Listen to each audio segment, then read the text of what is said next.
Power sharing ಅನ್ನೋದು ಇಲ್ವೇ ಇಲ್ಲ. 5 ವರ್ಷನೂ ಸಿದ್ದುನೇ ಸಿಎಂ ಆಗ್ತಾರೆ. ನಾಳೆಗೆ ಅರಸು ರೆಕಾರ್ಡ್ ಮುರಿಯಲಿರುವ ಸಿಎಂ ಸಿದ್ದು. ಪವರ್ ಶೇರಿಂಗ್ ಇಲ್ಲ, 5 ವರ್ಷವೂ ಸಿದ್ದುನೇ ಸಿಎಂ. ನಾಳೆಗೆ ಅರಸು ರೆಕಾರ್ಡ್ ಮುರಿಯಲಿರುವ ಸಿಎಂ ಸಿದ್ದರಾಮಯ್ಯ. ಇದೇ ಹೊತ್ತಲ್ಲಿ ಸಿದ್ದರಾಮಯ್ಯ ಪರ ಆಪ್ತನ ಬ್ಯಾಟಿಂಗ್ ಕೂಡ ಮಾಡಿದ್ದಾರೆ. ಸಿದ್ದರಾಮಯ್ಯ ಅವರೇ 5 ವರ್ಷ ಮುಖ್ಯಮಂತ್ರಿ. ಮೈಸೂರಿನಲ್ಲಿ ಸಚಿವ ಸತೀಶ್ ಜಾರಕಿಹೊಳಿ ಹೇಳಿಕೆಯನ್ನ ಕೊಟ್ಟಿದ್ದಾರೆ. ರಾಜ್ಯದಲ್ಲಿ ಮುಖ್ಯಮಂತ್ರಿ ಬದಲಾವಣೆ ಚರ್ಚೆ ನಿಲ್ಲಬೇಕು. ಪವರ್ ಶೇರಿಂಗ್ ಚರ್ಚೆ ಆಗಿಲ್ಲ ಅಂತ ಸಿಎಂ ಹೇಳಿದ್ದಾರೆ. ನಾನು ಮುಖ್ಯಮಂತ್ರಿ ಸ್ಥಾನದ ರೇಸ್ನಲ್ಲಿ ಇಲ್ಲವೇ ಇಲ್ಲ. ಸಿಎಂ ಪರ ಬ್ಯಾಟ್ ಬೀಸುತ್ತಾ ಡಿಕೆ ಟೀಮ್ಗೆ ಚೆಕ್ಮೇಟ್ ಅನ್ನ ಇಟ್ಟಿದ್ದಾರೆ ಸತೀಶ್ ಜಾರಕಿಹೊಳಿ.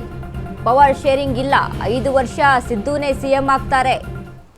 ಇಲ್ಲಿ ಪವರ್ ಶೇರಿಂಗ್ ವಿಚಾರಣೆ ಬರಲ್ಲ. 5 ವರ್ಷ ಸಿದ್ದುಗೆ ಆ ಸೀಟ್ ಪರ್ಮನೆಂಟ್. ಹೀಗಾಗಿ ಇದ್ರ ಬಗ್ಗೆ ಎಲ್ಲೂ ಕೂಡ ಚರ್ಚೆ ಆಗಿಲ್ಲ ಅಂತ ಸತೀಶ್ ಜಾರಕಿಹೊಳಿ ಸಿಎಂ ಪರ ಬ್ಯಾಟ್ ಬೀಸಿದ್ದಾರೆ.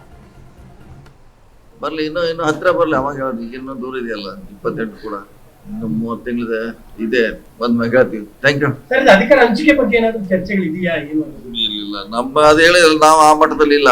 ಅಧಿಕಾರ ಹಂಚಿಕೆ ಆಗಿದೆಯಾ, ಯಾವಾಗ ಯಾರು ಬರ್ತಾರ ಹೋಗ್ತಾರಂತ ಇಲ್ಲ. ನಿರ್ಣಯ ತುಳಿ ಜಾಗದಾಗ ನಾವಿಲ್ಲಲ್ಲ, ಡಿಸಿಷನ್ ತುಳಿ ಜಾಗದಾಗ ನಾವಿಲ್ಲ.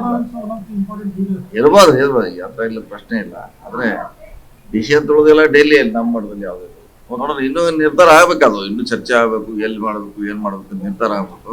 ಸೊ ಅಂತಿಮವಾಗಿ ಅವರೇ ಸಿಎಂ ಅವರೇ ಡಿಸಿಷನ್ ತಗೋತಾರೆ.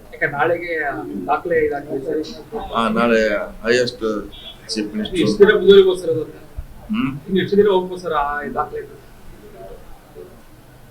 ಕೇಳ್ಬೇಕು. ಅವ್ರನ್ನ ಸಿಎಂ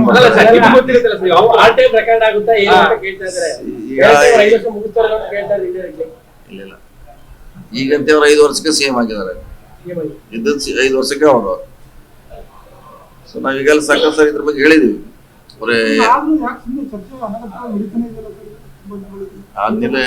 ನಿಲ್ಲಬೇಕು, ಅದು ಚರ್ಚೆ.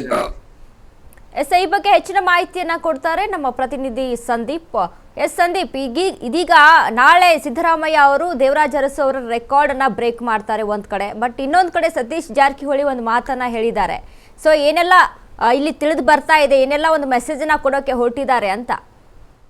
ವನಿತಾ, ಏನು ನಾಳೆ ಸಿದ್ದರಾಮಯ್ಯನವರು ಏನು ಈ ಬಹಳ ದೀರ್ಘಾವಧಿ ಸಿಎಂ ಆಗಿ ಏನು ದೇವರಾಜ್ ಅರಸು ಮಾಡಿದಂತಹ ದಾಖಲೆಯನ್ನ ಸರಿಗಟ್ತಾರೆ. ನಾಳಿದ್ದು ಸಿಎಂ ಆಗಿ ಮುಂದುವರೆದ್ರೆ ಅದರ ದಾಖಲೆಯನ್ನ ಕೂಡ ಮುರಿತಾರೆ. ಆದ ಸಂದರ್ಭದಲ್ಲಿ ಒಂದು ಸಾಧನಾ ಸಮಾವೇಶ ಅಲ್ಲದೆ ಒಂದು ಸರ್ಕಾರ ಕೂಡ 1000 ದಿನಗಳ ಒಂದು ಕಂಪ್ಲೀಟ್ ಅನ್ನ ಕೂಡ ಮಾಡುತ್ತೆ. ಈ ಸಂದರ್ಭದಲ್ಲಿ ಬಹಳ ಹಿಂದಿನಿಂದಲೂ ಕೂಡ ಮುಖ್ಯಮಂತ್ರಿ ಬದಲಾವಣೆ ಚರ್ಚೆ ರಾಜ್ಯದಲ್ಲಿ ಜೋರಾಗಿ ಇರ್ತಕ್ಕಂಥದ್ದು. ಅಂದ್ರೆ ಡಿ.ಕೆ. ಶಿವಕುಮಾರ್ ಆಗಿರ್ಬೋದು, ಸತೀಶ್ ಜಾರಕಿಹೊಳಿ ಅವರ ಹೆಸರು ಕೂಡ ಸಿಎಂ ರೇಸ್ ನಲ್ಲಿ ಬಹಳ ಗಟ್ಟಿಯಾಗಿ ಕೇಳಿ ಬಂದಿತ್ತು. ಇದೀಗ ಮೈಸೂರಿನಲ್ಲಿ ಸಚಿವ ಸತೀಶ್ ಜಾರಕಿಹೊಳಿ ಅವರು ಕೂಡ ಪ್ರತಿಕ್ರಿಯೆಯನ್ನ ನೀಡಿರ್ತಕ್ಕಂಥದ್ದು. ನಾನು ಸಿಎಂ ರೇಸ್ ನಲ್ಲಿ ಇಲ್ಲ ಅನ್ನುವಂಥದ್ದನ್ನ ಕೂಡ ಸ್ಪಷ್ಟಪಡಿಸಿರ್ತಕ್ಕಂಥದ್ದು. ಅಂದ್ರೆ ಸಿದ್ದರಾಮಯ್ಯನವರ ಮಗ ಆಗಿರ್ತಕ್ಕಂಥ MLC ಯತೀಂದ್ರ ಕೂಡ ಬೆಳಗಾಂನಲ್ಲಿ ಒಂದು ಕಾರ್ಯಕ್ರಮದಲ್ಲಿ ಮಾತನಾಡುವಂತ ಸಂದರ್ಭದಲ್ಲಿ ಸಿದ್ದರಾಮಯ್ಯನವರ ಉತ್ತರಾಧಿಕಾರಿ ಅನ್ನುವಂತ ನಿಟ್ಟಿನಲ್ಲಿ ಕೂಡ ಸತೀಶ್ ಜಾರಕಿಹೊಳಿಯನ್ನ ಬಿಂಬಿಸುವಂತ ಮಾತುಗಳನ್ನ ಆಡಿದ್ರು. ಅಂದ್ರೆ ಸಾಮಾಜಿಕ ಬದ್ಧತೆ ಉಳ್ಳಂತಹ ರಾಜಕಾರಣಿಗಳ ಸಾಲಿನಲ್ಲಿ ಸಿದ್ದರಾಮಯ್ಯನವ್ರನ್ನ ಒಂದು ನಂತರದಲ್ಲಿ ಸತೀಶ್ ಜಾರಕಿಹೊಳಿ ಇರ್ತಾರೆ. ಮುಂದಿನ ದಿನಗಳಲ್ಲಿ ಅವರು ಕೂಡ ಮುಖ್ಯಮಂತ್ರಿ ಆಗುವಂತಹ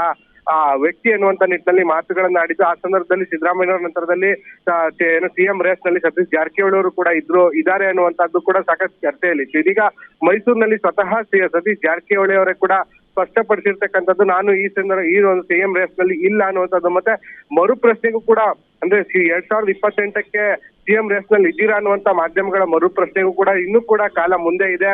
ಆ ಸಂದರ್ಭದಲ್ಲಿ ಚರ್ಚೆ ಮಾಡೋಣ ಅನ್ನುವಂತ ನಿಟ್ಟಿನಲ್ಲಿ ಆ ಸಂದರ್ಭಕ್ಕೂ ಕೂಡ ಸಿಎಂ ರೇಸ್ ನಲ್ಲಿ ಇದ್ದೀನಿ ಅನ್ನುವಂಥದ್ದನ್ನ ತಳ್ಳಿ ಹಾಕಿರುವಂತದ್ದು. ಅಲ್ಲದೆ ಸಿದ್ದರಾಮಯ್ಯನವರೇ 5 ವರ್ಷಗಳ ಕಾಲ ಮುಖ್ಯಮಂತ್ರಿಯಾಗಿ ಇರ್ತಾರ, ಅಂದ್ರೆ ದೀರ್ಘಾವಧಿಯಾಗಿ ಇರ್ತಾರ ಅನ್ನುವಂತ ಪ್ರಶ್ನೆಗಳಿಗೂ ಕೂಡ ಉತ್ತರ ಕೊಟ್ಟು ಅಧಿವೇಶನದಲ್ಲಿ ಸಿದ್ದರಾಮಯ್ಯನವರೇ ಕೂಡ ಈ ಒಂದು ಕುರಿತಾದಂತೆ ಉತ್ತರವನ್ನ ಕೊಟ್ಟಿದ್ದಾರೆ. 5 ವರ್ಷಗಳ ಕಾಲ ಸಿದ್ದರಾಮಯ್ಯನವರೇ ಇರ್ಬೇಕು ಅನ್ನುವಂಥದ್ದು ಕೂಡ ನಮ್ಮ ಅಭಿಲಾಷೆ ಅನ್ನುವಂತ ನಿಟ್ಟಿನಲ್ಲಿ ಮಾತುಗಳನ್ನ ಮಾಧ್ಯಮದ ಮುಂದೆ ಸತೀಶ್ ಜಾರಕಿಹೊಳಿ ಆಡಿರ್ತಕ್ಕಂಥದ್ದು. ಈ ಒಂದು ಮಾತುಗಳಿಂದ ಅದಕ್ಕೇನು ನಾಯಕತ್ವ ಬದಲಾವಣೆ ಚರ್ಚೆ, ಸಿಎಂ ಬದಲಾವಣೆ ಚರ್ಚೆ ಏನಿದೆ, ಆದ್ರೆ ಅದಕ್ಕೆ ಎಲ್ಲೋ ಒಂದು ಕಡೆ ಡಿಕೆಶಿ ಬಣಕ್ಕೆ ಒಂದು ರೀತಿಯ ಅವರ ಆಸೆಗೆ ತಣ್ಣೀರಿಡ್ತಿರುವಂತಹ ಪ್ರಯತ್ನ ಕೂಡ ಇವತ್ತು ಆಗಿರುವಂತದ್ದು. ಅಂದ್ರೆ ಸಿದ್ದರಾಮಯ್ಯನವರೇ 5 ವರ್ಷಗಳ ಕಾಲ ಮುಂದುವರಿತಾರ ಅನ್ನುವಂಥದ್ದು ಕೂಡ ಈ ಒಂದು ಮಾತುಗಳಿಂದ ಒಂದು ಚರ್ಚೆ ಹುಟ್ಟಾಕಿರ್ತಕ್ಕಂಥದ್ದು. ವನಿತಾ, ಧನ್ಯವಾದಗಳು ಸಂದೀಪ್ ನಿಮ್ಮೆಲ್ಲ ಮಾಹಿತಿಗೆ.